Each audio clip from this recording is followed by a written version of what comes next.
आदाब दोस्तों, मैं हूं आपका साथी परवेज अहमद। आप देख रहे हैं साझी विरासत की खास पेशकश दास्तान अदब। दास्तान अदब में मैं आपको कोई दास्तान सुनाऊंगा। आपको मैं सुनाऊंगा एक ऐसे बड़े शायर की दास्तान जो पूरे हिंदुस्तान का महबूब शायर था। फिल्मी दुनिया में उसने जितना नाम कमाया, उसके अलावा अदब की दुनिया में मुशायरों के स्टेज के ऊपर भी उनका बहुत बड़ा नाम था। वो थे मजरूह सुल्तानपुरी। बात मैं 90s के दौर की कर रहा हूँ। बाराबंकी में एक जगह है देवा शरीफ, जहाँ लोग पूरी दुनिया के लोग जहाँ अकीदत से सर झुकाते हैं। यहाँ लगभग 100 साल से एक बहुत बड़े कैनवस पे एक मुशायरा आयोजित होता है। इस मुशायरे में कोई ऐसा बड़ा शायर नहीं बचा होगा हिंदुस्तान का जिसने शिरकत न की। पहले का दौर था, 90s का दौर था। उस वक्त कम्युनिकेशन के इतने मीडियम्स नहीं हुआ करते थे। लोग खतों के ज़रिए जो है वो कंफर्मेशन लेते थे शायरों की। एक मुशायरा लखनऊ में था, अतहर नबी साहब ने कराया था और मजरूह सुल्तानपुरी साहब उस मुशायरे में आए हुए थे। उससे कुछ दिन बाद देवा शरीफ का मुशायरा होना था। यहाँ के जो कन्वीनर थे उस वक्त के, चौधरी हबीब साहब, वो अपनी टीम के साथ मजरूह सुल्तानपुरी साहब से मिलने पहुँचे। लखनऊ एक VIP गेस्ट हाउस में रुके हुए थे। ये लोग वहाँ पहुँचे और मजरूह सुल्तानपुरी साहब से रिक्वेस्ट की कि मजरूह साहब, कई सालों से आपसे हम लोग ख़त किताबत कर रहे हैं, लेकिन कभी आपके कंफर्मेशन नहीं मिल पाई। इस बार हम लोग चाहते हैं कि आप मुशायरे में शिरकत करें, देवा के मुशायरे में। मजरूह साहब देवा का नाम सुनते ही दम भड़क उठे। नहीं, मैं देवा के मुशायरे में नहीं आऊँगा, कतई मुशायरे में नहीं आऊँगा। इन लोगों ने कहा, साहब देवा का मुशायरा तो बहुत बड़ा मुशायरा है, कोई भी ऐसा बड़ा शायर नहीं है जो उस मुशायरे में शिरकत ना करता हो, और आप आइए, आपको बहुत अच्छा लगेगा। मजरूह साहब ने कहा, नहीं आप लोग समझ नहीं रहे, मैं देवा में नहीं आ सकता हूँ, आप बाराबंकी में कोई मुशायरा जो है ऑर्गेनाइज़ करिए और मैं उसमें शिरकत कर लूँ। और जब इन लोगों के समझ में नहीं आया तो इन लोगों ने आखिर में कहा कि अच्छा ठीक है, आप वजह तो बता दीजिए। कहेंगे, मियाँ मैं अपने शुरुआती दौर में देवा शरीफ आया था, मैंने वहाँ मुशायरे में शिरकत की थी और मैंने वो शेर यहाँ पे पढ़ा था कि मैं अकेला ही चला था जानिबे मंजिल, मगर लोग साथ आते गए और कारवां बनता गया। यहाँ देवा ने मुझे मजरूह को मजरूह बना दिया। उसके बाद तो फिर मैं पूरी दुनिया में बहुत ज़बरदस्त तरीके से जहाँ भी गया तो मुझे बहुत सराहा गया। आज मुंबई में, बॉम्बे में आज मेरा एक बड़ा मकाम है, फिल्मी दुनिया में बड़ा मकाम है।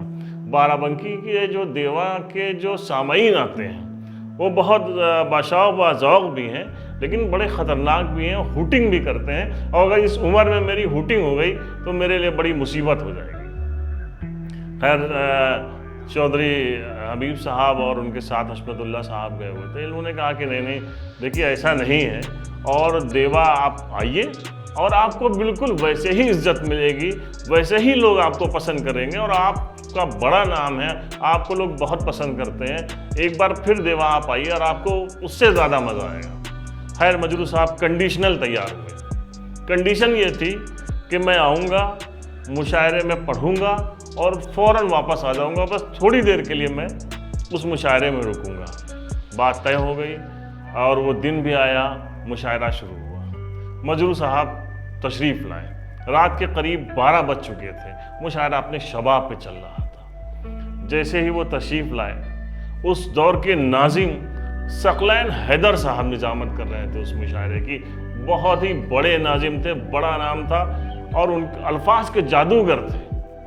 उन्होंने जैसे ही जब मजरूह साहब पहुँचे और उन्होंने मजरूह साहब को खिताब किया, तो उससे ही मजरूह साहब को मज़ा आ गया। जो अल्फाज उन्होंने इस्तेमाल किए सकलैन हैदर साहब ने, और उसके बाद मंच पे आप खुमार बाराबंकी, कैफ़ी आज़मी और शमीम जयपुरी, राहत इंदौरी, वसीम बरेलवी, डॉक्टर बशीर बद्र, कृष्ण बिहारी नूर, और एक से एक नगीने उस वक्त डाइस पे मौजूद थे।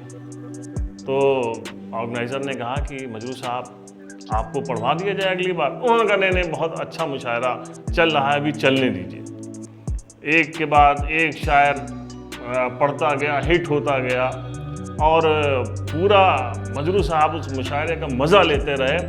आखिर में 2 शायर बचे, मजरू साहब और खुमार साहब। सकलैन हैदर साहब ने मजरू साहब को शेर सुनाने की दावत दी।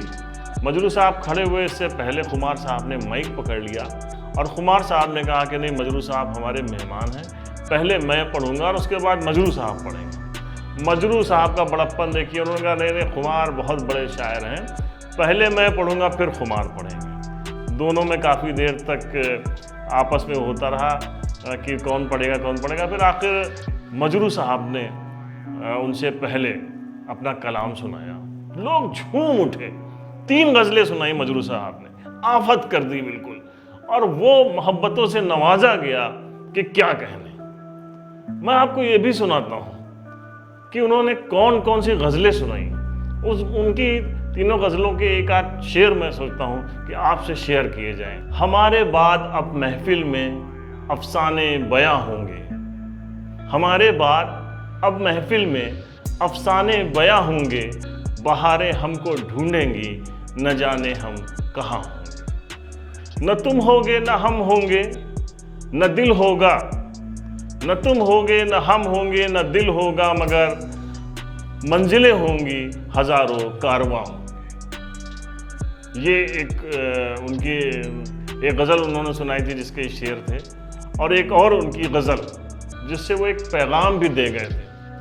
जो पहली बार जब आए थे मजरू साहब, उन्होंने देवा में वो गज़ल सुनाई थी, और आखिरी बार जब मजरू साहब देवा में आए फिर उन्होंने वो गज़ल सुनाई, और उसके पीछे जो उन्होंने मैसेज दिया, वो मैसेज बहुत गज़ब का था। मैं अकेला ही चला था जानिबे मंजिल मगर, मैं अकेला ही चला था जानिबे मंजिल मगर, लोग साथ आते गए और कारवां बनता गया। ये तो बहुत ही मशहूर उनका शेर है।